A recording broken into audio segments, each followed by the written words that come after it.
In other developments this week, it was made easier for groups which assist US operations in Syria to receive military support from Washington. It's after President Obama waived part of the Arms Control Export Act, and there's a newly created rebel group ready for more weapons too.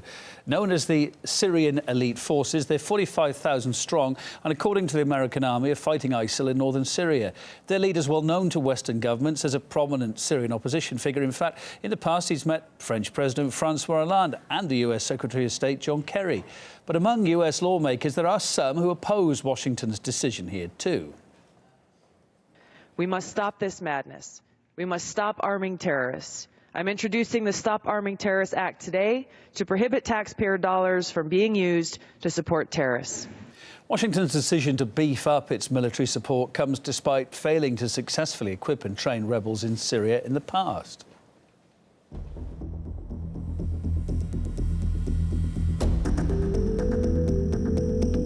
هذه بعض المساعدات الأمريكية التي ألقيت للملحدين. Can you tell us what the total number of trained fighters remains? It's a small number, and the ones that are in the fight is we're talking four or five.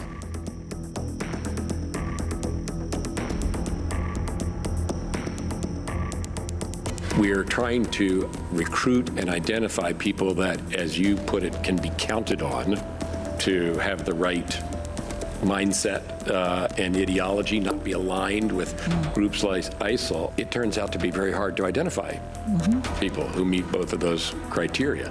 It looks like President Obama is even loosening the standards for putting weapons into the hands of people that we don't even pretend are vetted moderates, like that fiasco with those 4 or 5 fighters that they were able to produce some months back. Now we're talking about throwing weapons out there like Christmas cookies to people that we know are terrorists.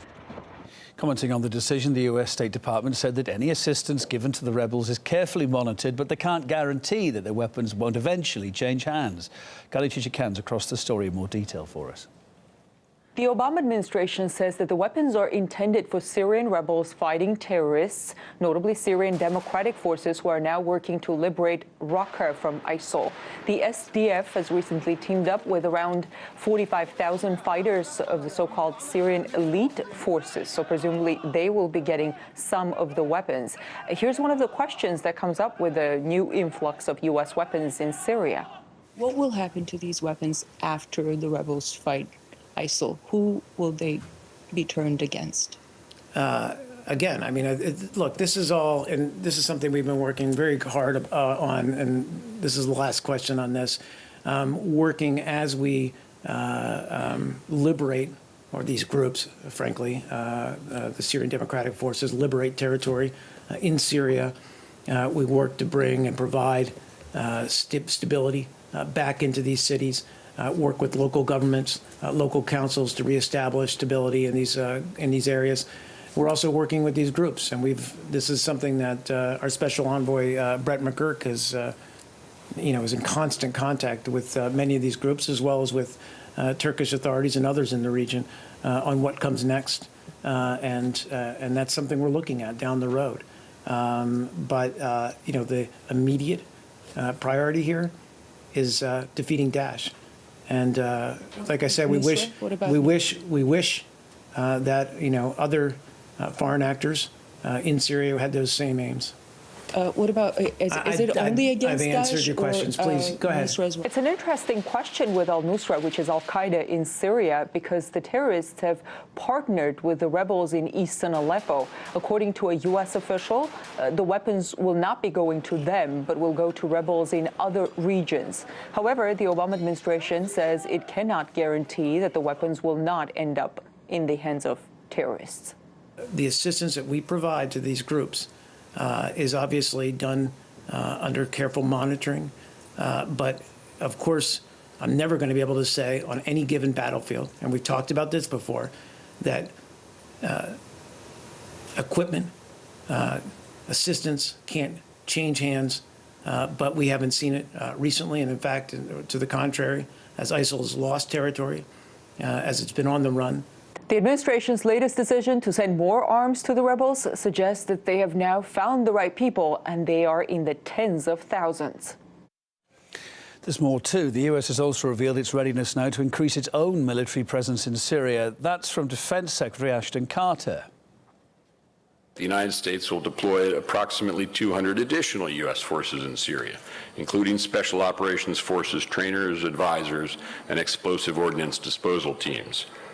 These uniquely skilled operators will join the 300 U.S. Special Operations Forces already in Syria. This step comes at a time when the Syrian forces, backed with the Russian and the Iranian forces, are being able to take over Aleppo. And this is considered as a severe blow to the American strategy in Syria and in Iraq. As we just heard, 200 forces, including military experts, will head out to Syria. However, evidence emerged earlier this year that US troops in the Middle East weren't there solely as advisors. Let me tell you something. I'm from the United States of America, and I say kill them all. But they're not alone in their fight. People are volunteering to come here, leaving our jobs behind, leaving our families behind to come and help. I love the YPG. I love my YPG brothers, my YPGA sisters. This was the pretext, for example, for to fight terrorism that made the United States send what it called military advisors to Iraq. But this was only the first step towards sending thousands of troops. And we don't know the exact number of troops that are fighting in Iraq now against Daesh, but the main purpose was to have a foothold near Mosul, which is a very strategic region in Iraq. So the next step will be to hold on to Raqqa as an alternative to Aleppo.